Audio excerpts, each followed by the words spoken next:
Bonjour à tous, alors on va traiter aujourd'hui dans le chapitre intégration des exercices de 30 à 33. Il me semble que dans le 30, il y a une petite erreur parce que dans la question B, ils disent déterminer le nombre A positif tel que, et le petit A ici, ils l'ont pas mis.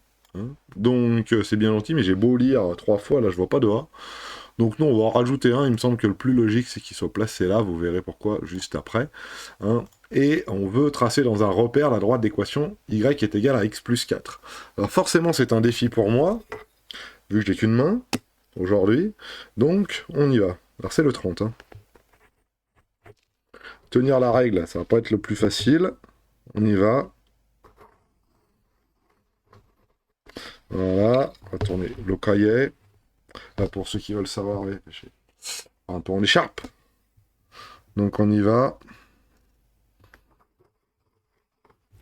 Et il me faut la droite qui a comme blabla x plus 4. Alors, x plus 4, si je retrouve ma gomme, voilà, toute cette partie-là, on va pas trop la faire, ça on va gagner un peu de place. Voilà, celle-ci, on va l'enlever aussi, entre guillemets. Pourquoi? Parce que il faut que je prenne une échelle qui soit à peu près correcte. Donc 1, 2, 3, 4. 4 est ici. Très bien. Et ici, 1, 2, 3 et 1, 2, 3, 4. On a déjà fait l'exercice juste avant. Je sais un petit peu ce qui va arriver. Donc x plus 4, lorsque x vaut 0, y vaut 4. Vous êtes en terminale, je pense que vous savez tracer une droite dans un plan. Lorsque x vaut, je sais pas moi, moins 4, tiens. Lorsque x vaut moins 4, hein, moins 4 plus 4, ça fait 0. Donc, ce point-là, donc ma droite, elle est située ici. Voilà. On est bon. Et je veux déterminer le réel A tel que l'intégrale de moins 1 à 0 de t plus 4 de f de t est égale à, multiplié par A, soit égale à moins 4, l'intégrale de moins 4 à 0 de t plus 4 dt. Donc grosso modo, est-ce que, à votre avis, l'intégrale de droite va être 4 fois l'intégrale de gauche? On pourrait le croire, pourquoi? Parce que vous voyez, hein, de moins 1 à 0, de moins 4 à 0, là c'est 4 fois plus grand l'intervalle, donc peut-être que l'intégrale est 4 fois plus grand. On va vérifier. Donc première chose qu'on va calculer, c'est l'intégrale. Oula, l'intégrale. C'est ça. L'intégrale de moins 1 à 0 de f de x dx. Alors quand je dis f de x dx, hein, c'est que f de x, c'est égal à x plus 4. Voilà. Alors l'intégrale de moins 1 à 0 de f de x dx, qu'est-ce que c'est? Eh bien, c'est l'air qu'il y a juste ici. Voilà. On va mettre quelques petites couleurs.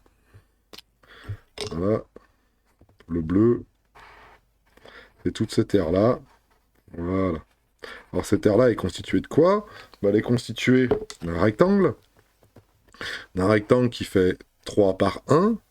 Et ici, d'un triangle isocèle rectangle qui fait 1 par 1. Donc 1 par 1, ça fait 1. Divisé par 2, ça fait 1,5.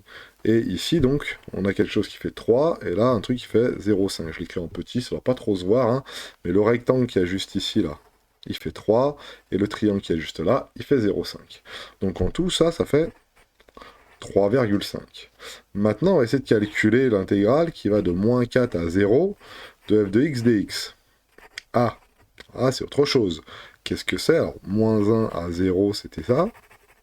Là, maintenant, moins 4 à 0, ça va de ici, moins 4 à 0. Donc déjà, pour répondre assez facilement à notre question, non, ça va pas être fait 4 fois plus. Si c'était 4 fois plus, ce truc-là se serait répété 4 fois, et c'est pas du tout le cas. Donc c'est quoi comme intégrale? Eh ben, on va bien la surligner. Hein. C'est toute l'aire qu'il y a ici. Hein. Plus le 3,5, hein, bien sûr, hein, plus le 3,5 qu'il y a ici. Et ça, c'est quoi? C'est l'aire du triangle ABC, là. Voilà. Et l'aire du triangle ABC, qu'est-ce que c'est? Ça fait 4 fois 4 divisé par 2. 4 fois 4, ça fait 16, divisé par 2, ça fait donc 8. 8 UA. Donc ça, c'est 3,5 UA. Et ça, c'est 8 UA. Alors généralement, on ne met pas les unités d'air, hein, mais c'est pour vous rappeler que donc une intégrale, hein, c'est bien une aire sous une courbe. Hein, et en plus là, la fonction, elle est positive, donc on est bon. Maintenant, la question, c'est de savoir combien vaut A. A, qu'est-ce que c'est? Eh ben, c'est A fois ça, qui doit être égal à ça. Donc on va diviser par 3,5 pour obtenir 8. Donc A fois 3,5, ça doit faire 8. Ce qui nous donne A qui est égal à 8 divisé par 3,5. Voilà. Et 8 divisé par 3,1, ce n'est pas égal à 4. Hein. On est bien d'accord, hein, c'est égal à je sais pas combien, mais voilà. Alors 3, on n'aime pas trop écrire ça comme ça, donc on va écrire ça, on va multiplier par 2 en haut et en bas. 16 septième. Voilà. 16 septième, ce n'est pas 4. Voilà pour le 30. Voilà. Et c'était A et B, hein, je crois. Voilà. On a bien vu A et B. Alors j'ai pas mis des couleurs pour celui-là. Pourquoi? Parce que si j'avais à mettre des couleurs pour celui-là, hein, si j'avais à mettre des couleurs pour celui-là, ça aurait été très très moche parce qu'il aurait fallu que je colorie tout ça là. Hein. Voilà, même la partie bleue. Hein. Voilà. Et c'est fait, j'ai mis des couleurs. J'ai dû ruiner mon cahier, mais j'ai mis des couleurs. Le 31. Le 31, regardez comment c'est foutu. On a un joli petit dessin ici. Hein. Dans le repère orthonomé OIJ, hein, les courbes d'équation y égale x2 et y est égal à racine de x sont dessinées. Hein. Donc c'est la courbe rouge ici et la courbe rouge là. Alors on va grossir un tout petit peu si je peux, bien sûr. Et on admet que l'intégrale de 0 à 1 de racine de x dx est égale à 2 tiers. Donc on admet que racine de x dx, l'intégrale de racine de x dx est égale à 2 tiers. Qu'est-ce que ça veut dire? Ça veut dire que l'air qui a, pour x qui va de 0 à 1, en dessous de la fonction racine carrée, alors je vous rappelle que la fonction racine carrée, hein, ici je devrais être à 1. Voilà, tac, tac, tac, tac, tac, ce point-là c'est ici. L'air qui est en dessous, ça c'est la fonction racine carrée de x, ok? Que l'air qui est en dessous, ça veut dire ici, là. On va essayer de le faire un peu plus penché, voilà. Cet air-là, ou voilà, tout ça, là. Tout ça, hein, ça vaut 2 tiers. Bon, c'est très bien. Et là, ça correspond à quoi? Eh ben, ça correspond à D1 plus D2. L'air de D1 plus l'air de D2. On va l'écrire, on recommence.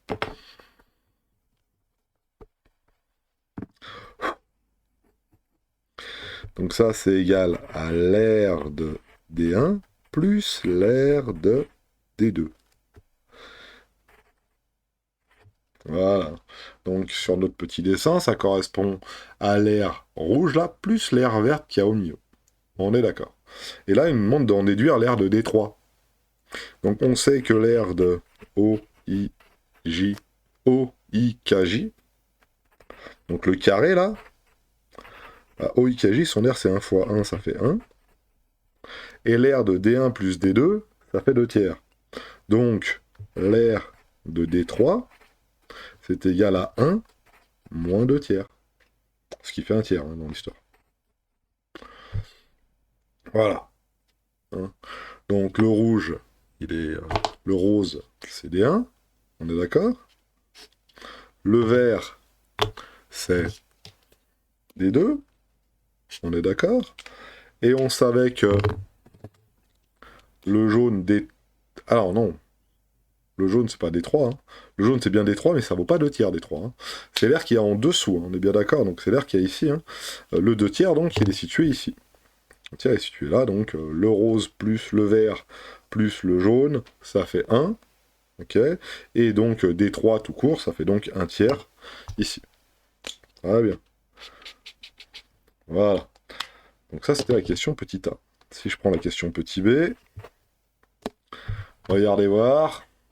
Quelle transformation géométrique passe-t-on de D3 à D1? Bah, D3 à D1, c'est une symétrie axiale. Axiale est une symétrie axiale de D1 par... Alors, la droite, c'est OK. Hein, D3 est la symétrie axiale de D1 par OK, hein, ça veut dire qu'on fait une symétrie axiale de l'aire D3, on tombe sur D1, et l'axe de symétrie, c'est bien OK. Voilà pour le B. Et si je prends le C maintenant, en déduire l'aire de D1. Bah, l'aire de D1, c'est l'aire de D3.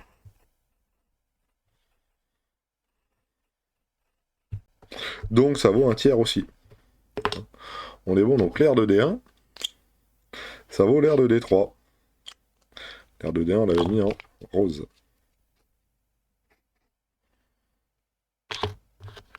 L'aire de D1, c'est l'aire de D3. On est bon. Après, il nous donne l'aire de D2. C'est super dur. Hein. D3, si vous regardez bien, son aire, c'est un tiers.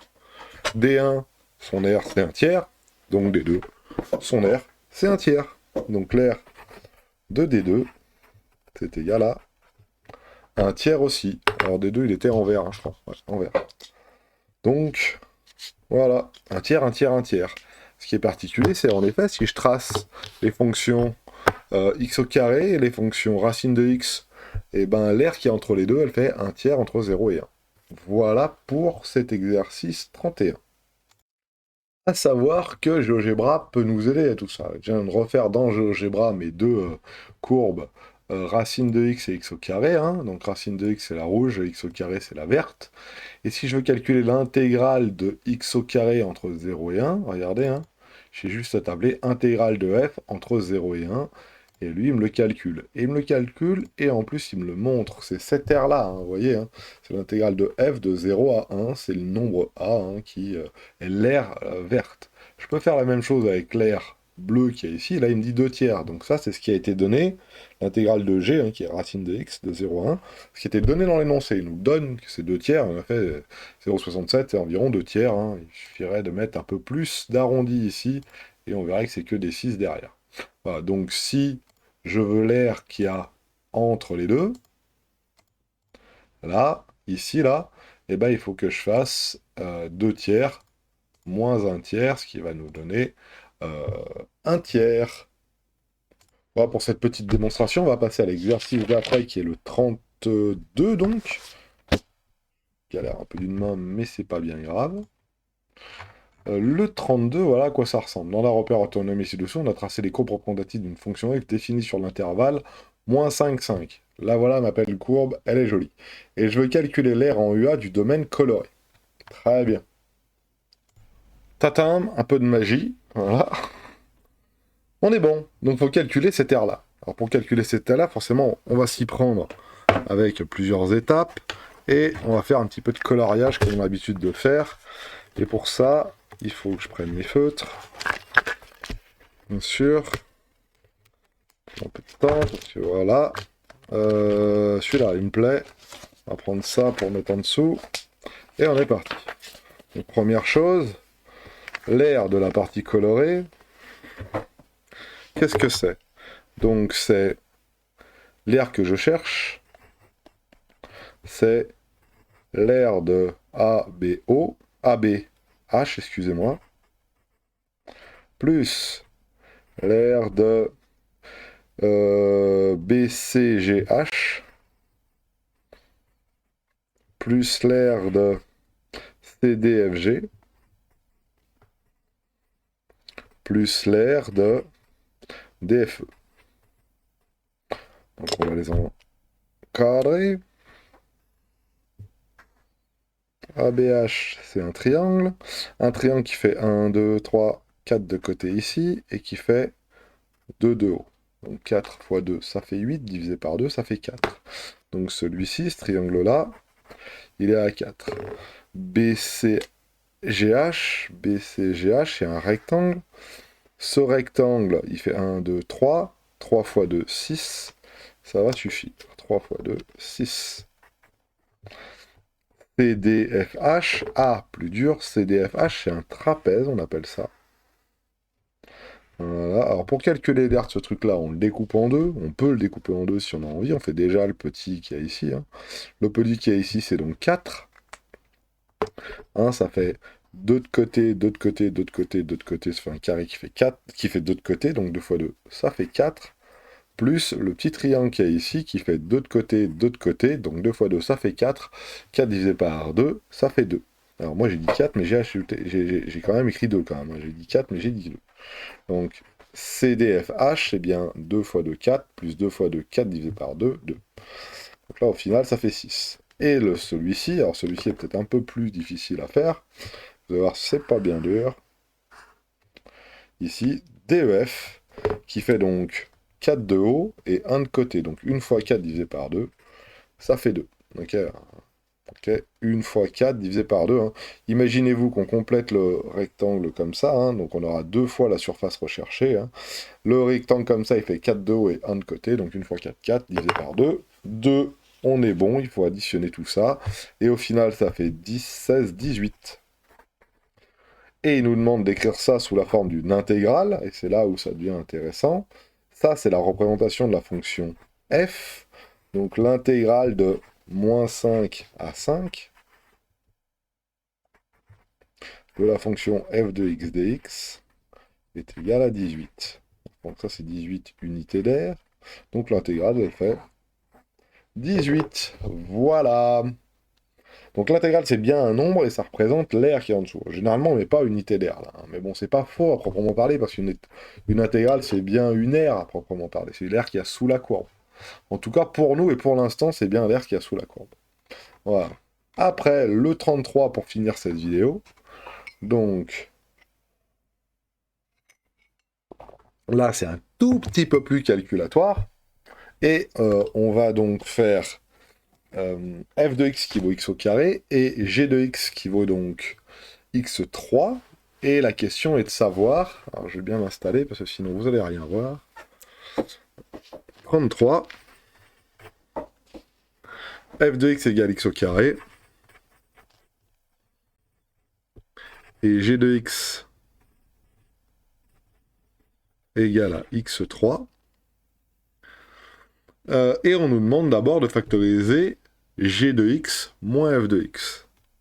Ah mais monsieur, c'est pas ça, c'est x3 moins x2. Bah c'est bien ça. Hein.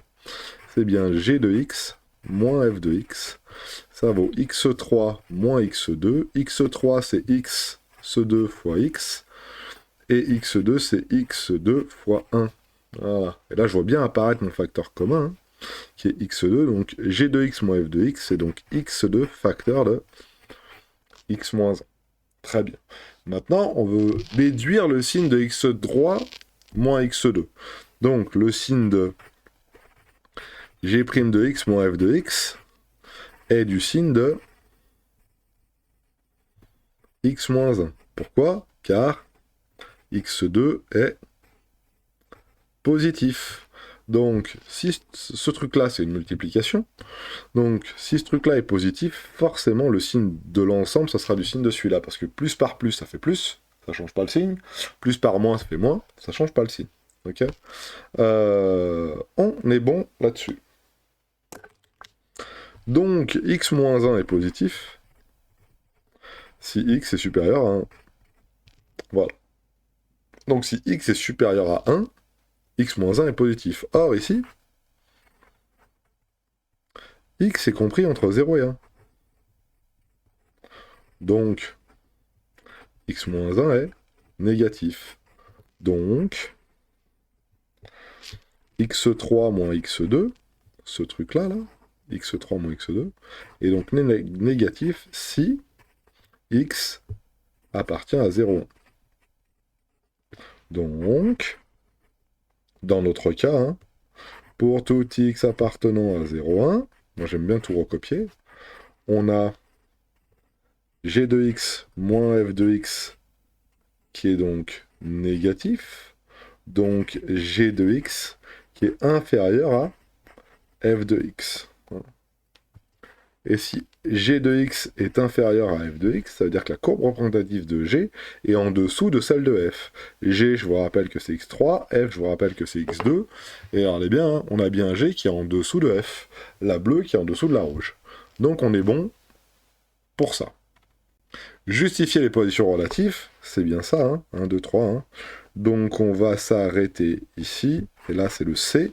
Donc pour tout x compris entre 0 et 1, on a g de x qui est moins f de x qui est inférieur à 0. Hein. Pourquoi? Parce que g de x moins f de x, c'est bien ça. Donc on a bien CG en dessous de CF. Voilà. Voilà.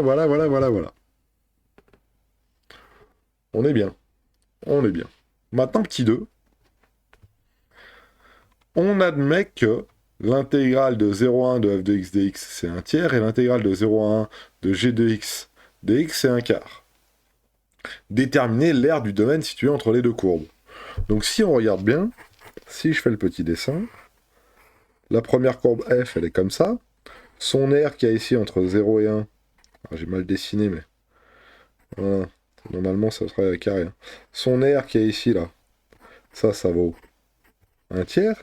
Et si je dessine l'autre courbe qui est g, qui elle est en dessous, l'aire qui a ici, là, c'est un quart. Donc vous vous doutez bien que l'aire entre les deux courbes est de un quart moins un tiers. Ou on peut écrire l'aire recherchée, c'est bien l'intégrale de, pas un quart moins un tiers moins un quart, l'intégrale de f de x dx moins l'intégrale entre 0 et 1 de g de x dx. Et ça marche parce que la courbe f est au-dessus de la courbe g. Donc l'aire qui est délimitée par f, cf et l'axe des abscisses, et forcément les droites 0 et 1, hein, x égale 0, x égale 1, elle est plus grande que l'aire d'en dessous, sinon de g. Celle qui est délimitée par g et l'axe des abscisses, blablabla. Donc ça, c'est bien plus grand que ça. C'est pour ça qu'on a donc un tiers moins un quart, et ça va nous donner quelque chose de positif. Alors, un tiers moins un quart, ça fait donc un douzième. Comment il fait Todaro? Eh ben, un tiers, c'est 4 douzièmes. Un quart, c'est 3 douzièmes. Comment il a fait? Il a multiplié par 4 en haut et en bas, multiplié par 3 en haut et en bas, ce qui fait au final un douzième. Donc, entre les deux courbes, l'aire qui est juste ici, hein, je fais exprès de bien la mettre, hein, là, ça fait un douzième. Voilà, très bien. Sachant que l'unité sur le graphique est de 2 cm sur chaque axe, exprimez l'aire en centimètres carrés. Alors c'est un douzième de UA. Et 1 UA, qu'est-ce que c'est?